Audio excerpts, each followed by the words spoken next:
Onegashimasu. I hope everyone's doing very well this morning, this evening.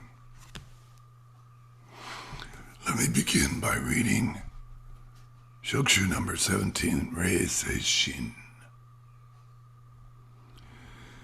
We as human beings are given a mind that is directly connected to the universe. This is Rei Seishin. Water, when it settles, can clearly reflect the moon. When our mind becomes calm, Rei Seishin expresses itself clearly and unmistakably. Once this mind arises, in that moment, any selfish urges and desires disappear, and the universal mind of love and protection for all things appears in us. Let us polish our Rei Seishin. Very beautiful. This morning, the subject is the third principle of Toi Sensei's 5 principles of key meditation. That third principle is the posture of harmony. So I want to remind you, posture is the same as state of being. It's not just having a physical posture like we might say in English. But when they say it in Japanese, they're talking about the state of mind or state of being. This is a very important distinction.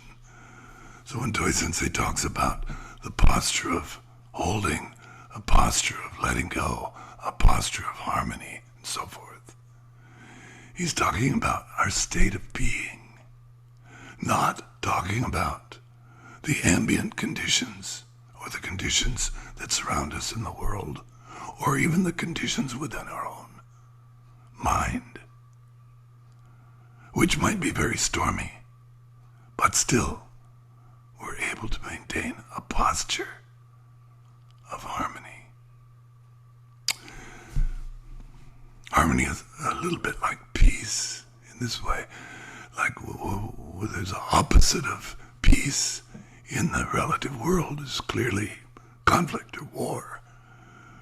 And that's an accurate description of peace the way we use it. But that's not true peace. True peace is not affected by the, as I say, ambient conditions, the conditions that surround us, the conditions in our life.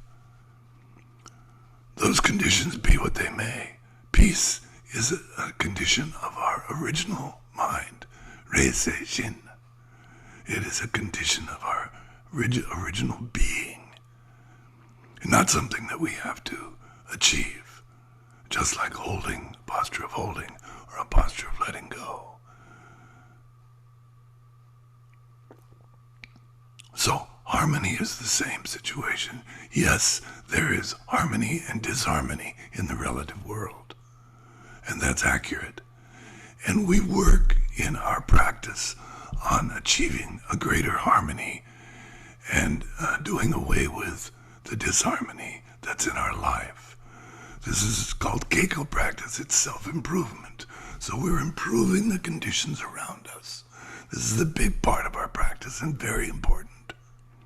But when Toi Sensei gives us the principles, he's talking about the conditions of the original condition, the aspects of the original condition of key meditation. When we're actually in meditation, we are, no matter what the situation surrounding us is, we are in harmony.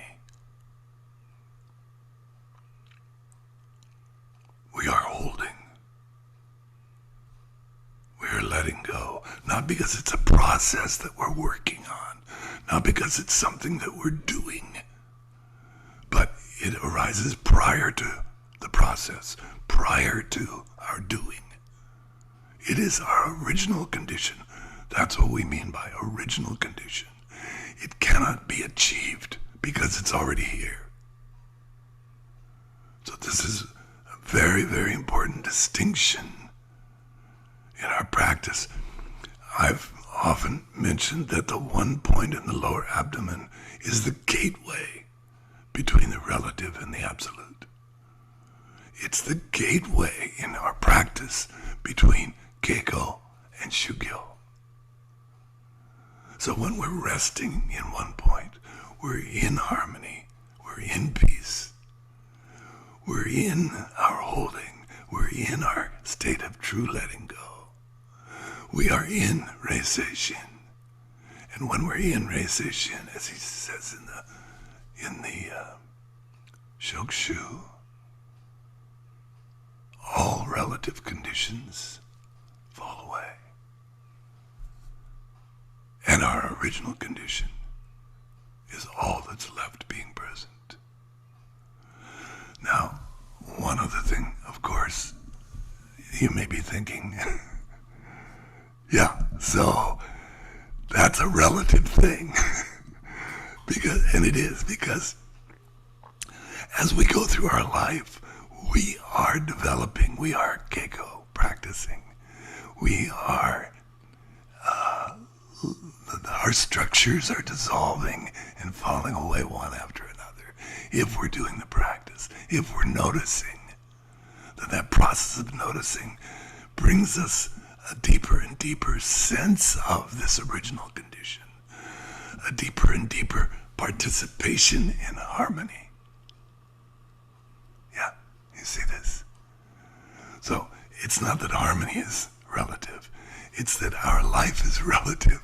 So as we approach, or maybe we could say as we reapproach our original condition, as we come closer and closer, we experience on a deeper and deeper level a posture of harmony. Okay, we can, if you have any questions about that, we'll address those later. Let's begin with some key breathing together. Okay.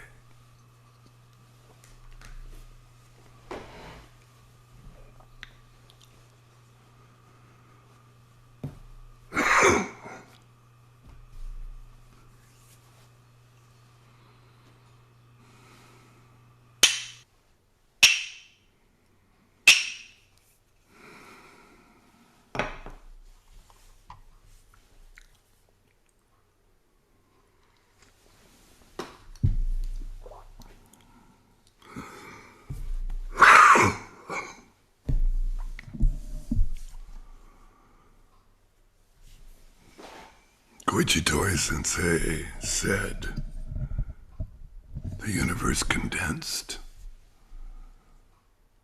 becomes the individual.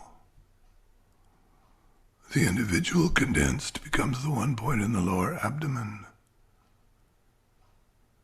The one point in the lower abdomen, infinitely condensed, never becomes zero, but becomes one with the universe.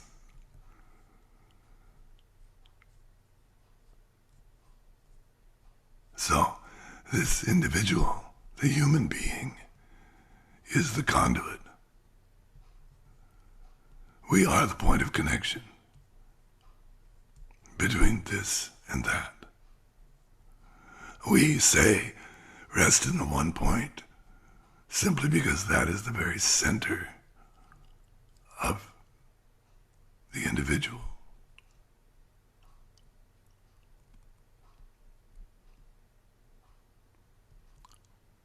All right, so if you have any comment or question, please feel free to speak up.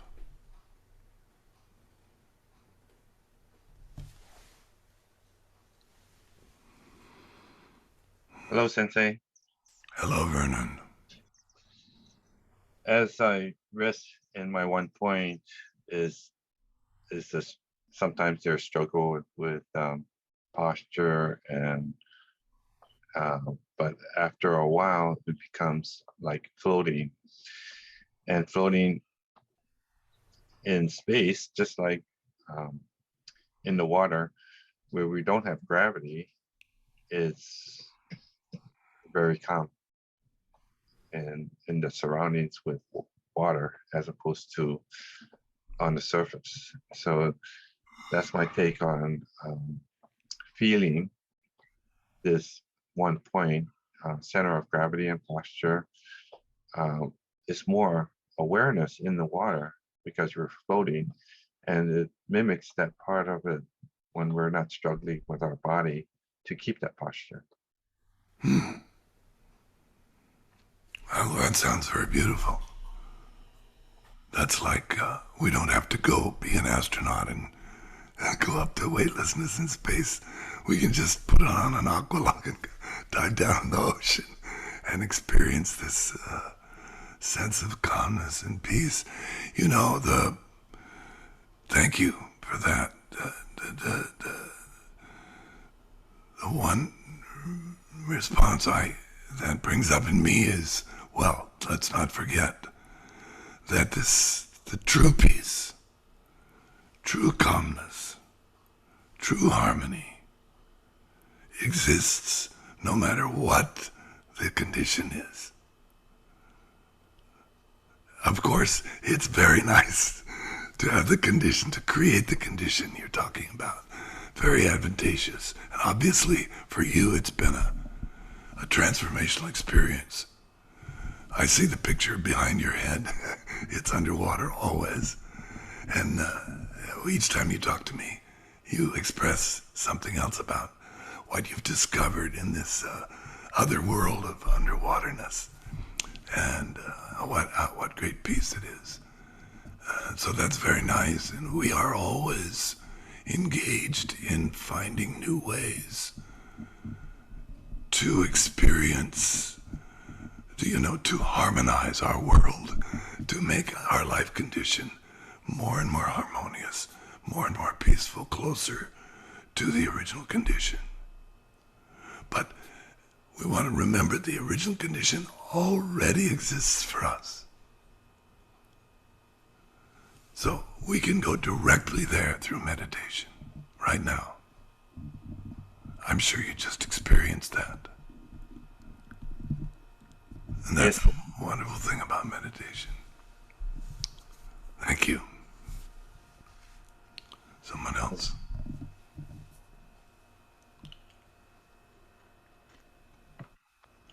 Oh, Sensei. Hello. Hey, morning, everybody. We talk about the feeling, yeah, of the first instance of you feel like, say, when you just walk in a dojo and you bow and you already have a little switch that happens. And then maybe when we go see you in the office, the switch gets a little brighter, you know. But then again, when we start swinging both hands around, it goes away, you know. But or even like going to a place of, say, a temple, whether it's a four-corner wall in Hawaii or the Immaculate Temple in Kyoto, you have a certain feeling that makes you automatically pay attention, and you kind of just know what to do. I mean, of course, from this training, it helped you understand maybe more that I automatically go to one point then, but I didn't know I was doing that before, like I still had the feelings before. Yeah. But what's the difference of that or the shopping mall? Like, you know what I mean? Like, because you say we can't create it, in our own, like, trying to make this happen. But it only happens in certain times with certain feelings that somehow comes about. But I'm still,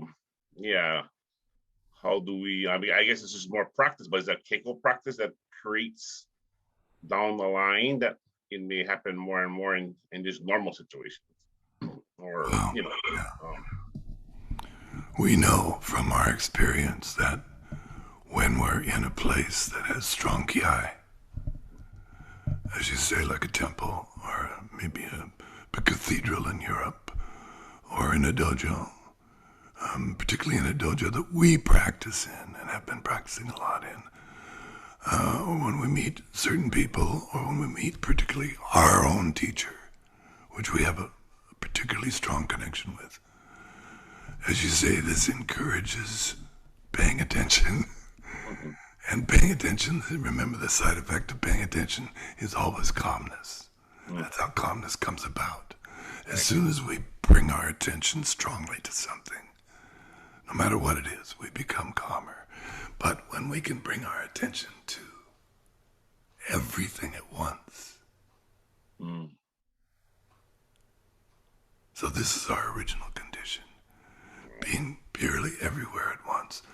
Now, like you say, when you start swinging the bouquet around, or maybe doing something technique, it's possible.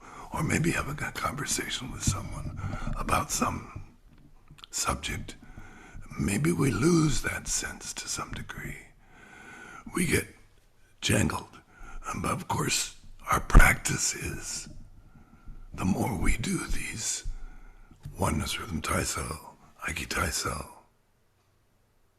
bringing this condition to physical movement, and then practice the techniques, and then swing the bouquet. The sooner we begin to have this experience maintained throughout, no matter what's going on in our ambient condition, the condition that surrounds us.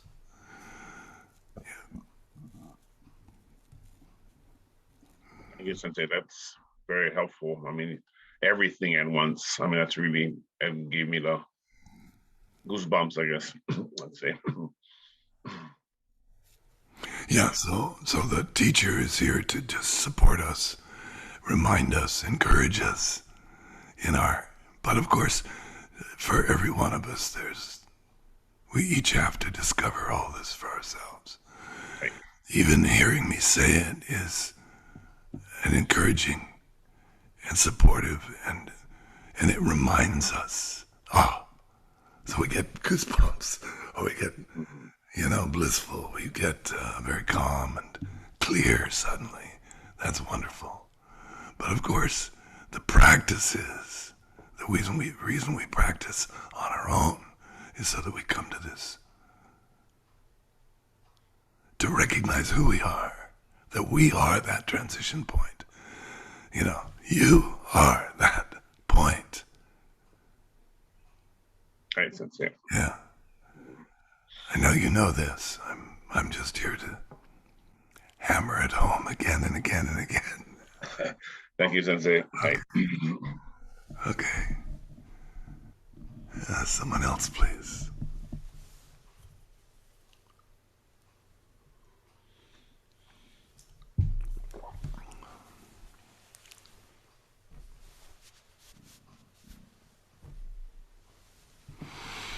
Sensei. Good morning, Sensei. Oh, good morning, everybody. I have a question about the concentration. When I'm meditating, I was meditating, I became to notice that it was raining, and I didn't even know that it was raining. I didn't hear the sound of rain. And at that point, I think I became more aware because I think I was focusing on like maybe breathing or concentration and expansion. And after probably this meditation, I can still hear the sound of rain, but at one point I know that I can't hear it anymore. For example, if I start working, or if I start, cooking and stuff like that. So what's the difference between it's a concentration, but it looks like it seems like a different, because one focus, I can hear the sound of rain. And if I work, I'm still concentrating, but I can't hear it anymore. So Sensei, please help me to understand the different kind of, I think, concentration. Thank you. This is a really good question. One time, I was in Japan, and Shinichi Toi Sensei came over and sat down next to me, and he said, in English, please tell me, what is a better word than concentration? because he saw, in Japanese, kakudaio, shuchuo. We often say concentration for shuchuo, but it's not concentration like isolated focus. So that's a difficult word. We don't actually have the right word in English. We might say awareness. When we say concentration, we often mean focusing on one thing to the detriment of everything else. That's not the kind of concentration that Shuchuo indicates.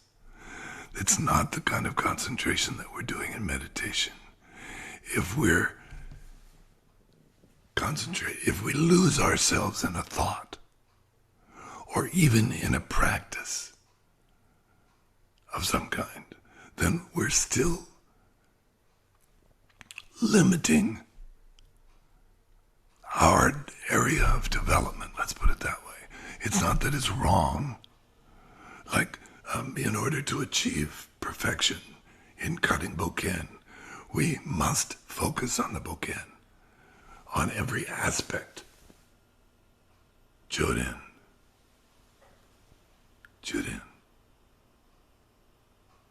And we do this for years. It takes to perfect the cutting, but still not correct cutting yet. Because it doesn't include everything. It's just cutting the bokken, yes. And it's cutting very nicely, very accurately, very truly. But it's not universal cutting. So, similarly in meditation, you can achieve a great degree of concentration, of exclusionary concentration, where you can really focus on one subject and really go deeply into it and understand it. That's wonderful. That is keiko. That is a practice that helps to harmonize our life, universe, our living condition. Just like if you focus on making money, you can improve your financial condition. If you focus on improving your cleaning in your house, you have a more clean condition. It's just the same thing inside. But that's still just improving the temporal condition. It's not dwelling in your source, in your absolute condition. It's not a 100% recognition of who we are and what this business of human being represents. When Toy Sensei says the universe condensed becomes the individual, that condensed in turn becomes the one point. That condensed infinitely never becomes zero, but becomes one with the universe, universe, universe, and everything in between. Does that help? Yes, thank you, Sensei. Okay. Thank you very much, everyone. It's after 8, so